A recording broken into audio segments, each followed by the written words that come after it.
Hi, Sage here with Hippie from the 49th. This is part one of our Prime Minister series. While Canada was under the British monarchy, the capital city was constantly moving. It started in Kingston, Upper Canada, in 1841. Moved to Montreal, Lower Canada, in 1844. Moved to Toronto, Upper Canada, in 1849. Moved to Quebec City in Lower Canada in 1852. Back to Toronto in 1856. Back to Quebec City in 1859. Whew. Some road trip. Can you imagine? Oh, wait. They are taking roads. All these locations easily accessible by riverboat down the St. Lawrence. In 1857, Queen Victoria was asked to choose a permanent location, and she chose Ottawa in Upper Canada because it was centrally located between Toronto and Montreal. It was far from the U.S. border, making it safer from any further invasion from the Americans. And there was plenty of land to build upon. Construction started in 1859, and the first Parliament met in the new location in 1866. Canada became a country in 1867. From the architect of the Confederation to a humble stonemason, from brilliant lawyers to a doctor who held office for only 69 days, the first 9 prime ministers helped shape Canada during its earliest and most uncertain years.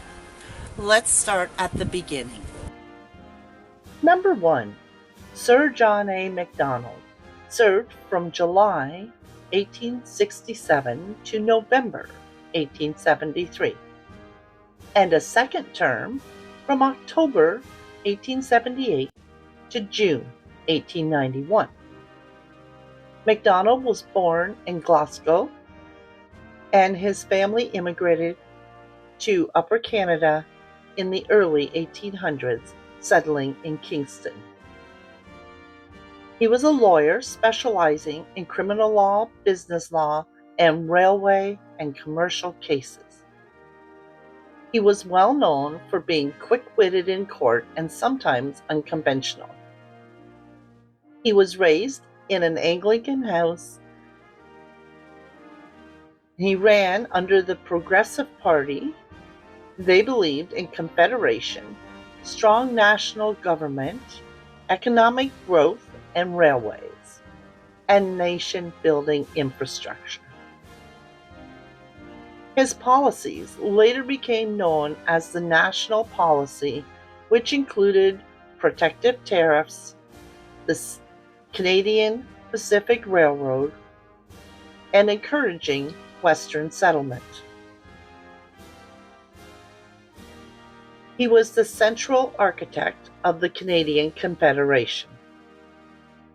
He brought the railway to Canada, connecting coast to coast.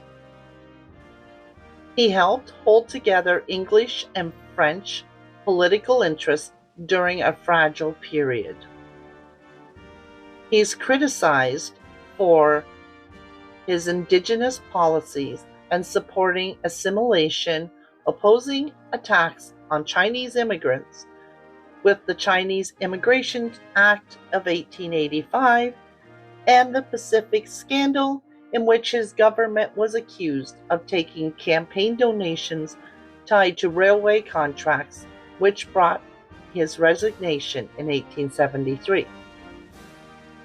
His first wife, Isabella, had 2 sons.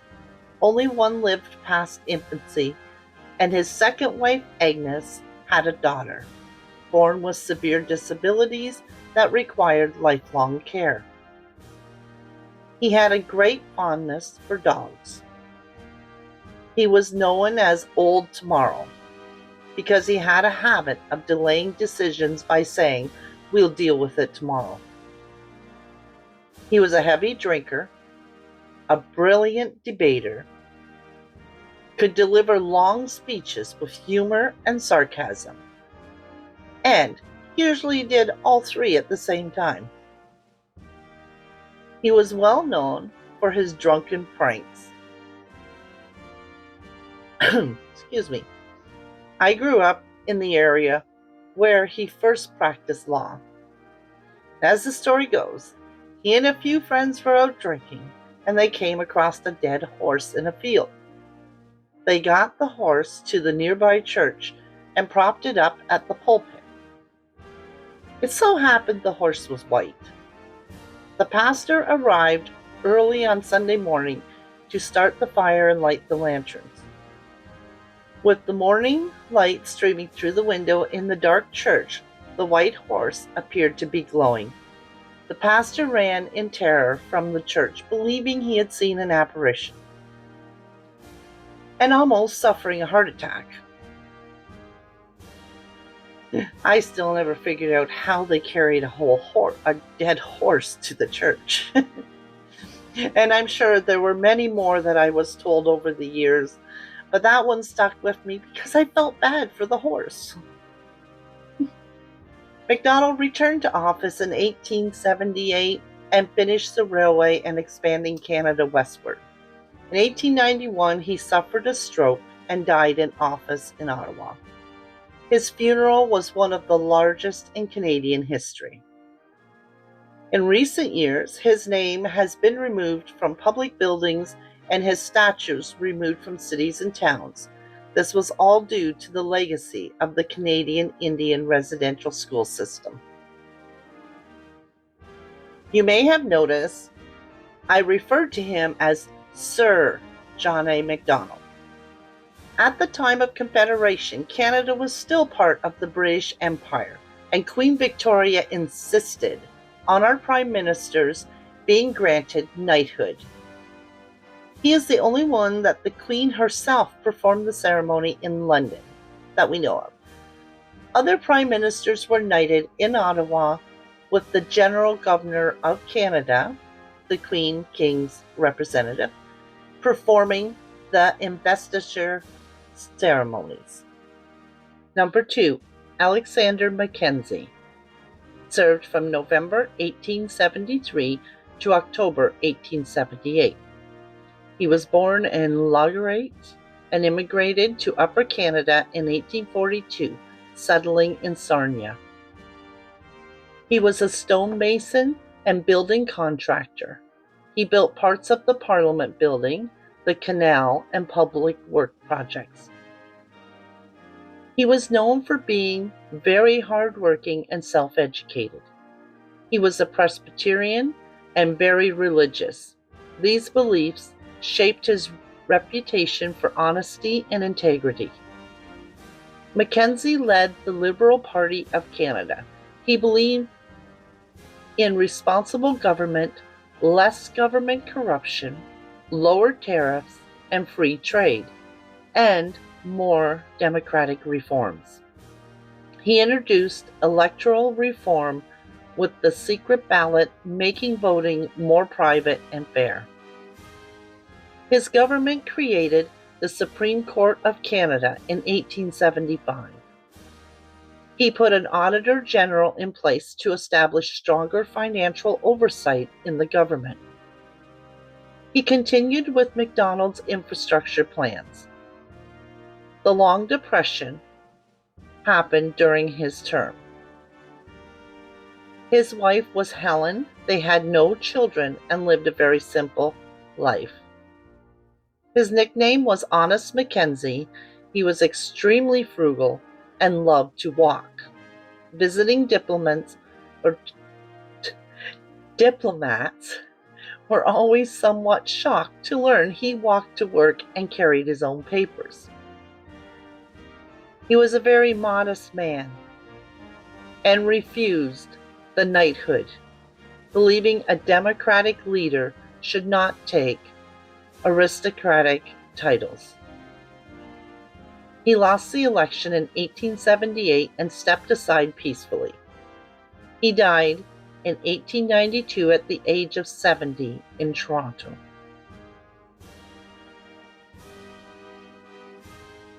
Side note, the Long Depression was a worldwide economic downturn that lasted roughly from 1873 to 1896. It hit Canada hard and shaped much of the political and economical decisions of early prime ministers. It was caused by financial panic in Europe and the US due to the collapse of speculative railroads and banks in Europe that triggered a global ripple effect. Railroads, factories, and mining were growing too fast, causing bubbles that burst. Prices dropped worldwide, which sounds good, but actually it hurt farmers and businesses who had debts.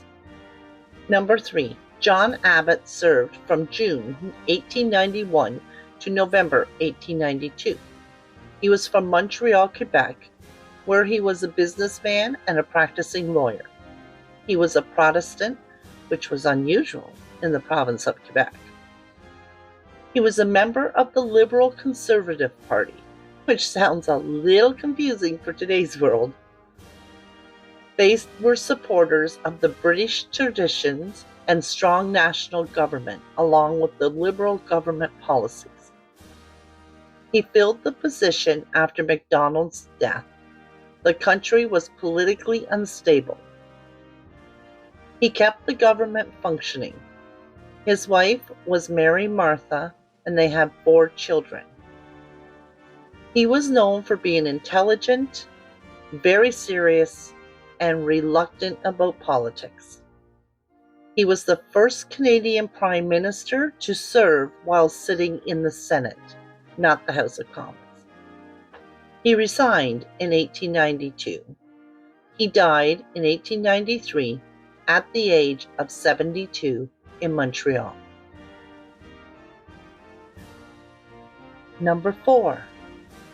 Sir John Sparrow David Thompson served from December 1892 to December 1894. He was from Halifax, Nova Scotia, where he was a lawyer and then a judge. He was a Roman Catholic, which was unusual for politicians at the time. He was a member of the Progressive Party. He helped create the Criminal Code of Canada, strengthening legal institutions and clarifying federal laws. His wife was Annie Affleck. They had 9 children, but several died at young ages. He had a reputation for being brilliant, hardworking, friendly, and warm. In 1894, he traveled to London. While visiting Queen Victoria at Windsor Castle, he collapsed from a heart attack and died. He was 49 years old. His body was returned to Canada for burial in Halifax. He is the only Prime Minister to die while out of the country on Prime Minister business. If you're still with me, please hit the like and subscribe if you haven't already. Leave us a comment. What do you think? We appreciate you being here and for helping us get our content to more viewers. Number 5. Sir Mackenzie Bell. He served from December 1894 to April 1896. He was born in Rickinghall, England, and immigrated to Upper Canada in the mid-1800s, settling in Belleville. He owned and operated the local newspaper, the Belleville Intelligencer, which is still operating today. He was a Protestant and very active in the Orange Order, or the Orange Lodge. He was a member of the Conservative Party of Canada, which was formerly the Progressive Party. His government was famous for political chaos.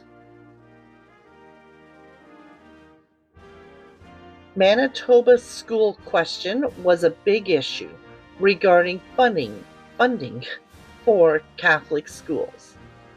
His wife was Harriet Moore. They had 5 children. He was known for being stubborn, formal, and easily frustrated.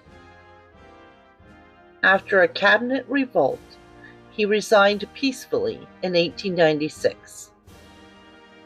He died in 1917 at the age of 93 in Belleville. Number 6. Sir Charles Tupper served from May 1896 to July 1896. He was from Amherst, Nova Scotia, where he was a doctor and heavily involved in provincial politics. He belonged to the Baptist Church, and he was a member of the Conservative Party of Canada. He brought Nova Scotia into the Canadian Confederation. He strongly supported national development. By 1896, his government had lost political support, so he called for an election. His wife was Frances Morse. They had 6 children. One of his sons, Charles Hibbert Tupper, also became a politician. He was known as an aggressive debater and for being extremely determined. After losing the 1896 election, he stepped down peacefully, making his the shortest term so far at 69 days. He died in 1915 at the age of 94 in Bexleyheath, England. Number 7. Sir Wilfrid Laurier served from July 1896 to October 1911. He was from St. Laurentides, Quebec, and he was the first French-Canadian Prime Minister. He was a Roman Catholic, and his ability to bridge tensions between the French Roman Catholics and the English Protestants was one of his greatest political strengths. He was a member of the Liberal Party. His government encouraged immigration that helped populate the prairies, specifically Saskatchewan and Alberta. During his term, Canada experienced major economic expansion. His government officially created the provinces Saskatchewan and Alberta. Debates over Catholic and French language schools in Western Canada created political controversy. He proposed creating a Canadian Navy through the Naval Service Act. This angered both sides. He supported free trade with the U.S., which many Canadians disagreed with in fear it would weaken ties with Britain. His wife was Zoe. They had no children. His nickname was the Grand Old Man of Canada. He was known for his extraordinary speeches, charm, diplomacy, and distinctive white hair. His most famous quote was, "The 20th century shall be the century of Canada." He lost the 1911 election and stepped down peacefully. He died in 1919 at the age of 77 in Ottawa. He received a large national funeral. Number 8. Sir Robert Borden served from October 1911 to July 1920. He was from Grand Prairie, Nova Scotia, where he practiced law. He was a Presbyterian. At this time, religion played an important cultural role in politics. He formed the Unionist Party, which united the Conservatives and the Liberals into one party during World War I. He strengthened Canada's international status by fighting to have a separate voice at the Paris Peace Conference, gaining more independence from Britain. He oversaw Canada's participation in World War I, including the famous victory at the Battle of Vimy Ridge, a defining moment for Canadian national identity. In 1917, he introduced mandatory military service, which caused a deep division in Canada. His government also passed strict wartime measures under the War Measures Act limiting civil liberties. His wife was Laura Bond, and they had no children. He was known as being serious, reserved, highly disciplined, and a strong administrator. He worked extremely long hours and was intensely focused on policy and government business. He resigned in 1920 due to health issues. He died in 1937 at the age of 82 in Ottawa. Side note: one of the most important moments in early Canadian history came during the First World War at the Battle of Vimy Ridge. In April 1917, all 4 divisions of the Canadian Corps fought together for the first time as a unified force to capture the heavily fortified ridge in northern France. The position had resisted repeated attacks by British and French forces, but the Canadians used careful planning, detailed maps, and a creeping artillery barrage that advanced across the battlefield. After 4 days of intense fighting, the Canadians successfully captured the ridge. The victory came at a heavy cost, with over 10,000 Canadian casualties, but it was seen as a turning point for Canada's reputation on the world stage. Today, the battle is often remembered as a moment when Canada began to see itself not just as part of the British Empire, but as a nation in its own right.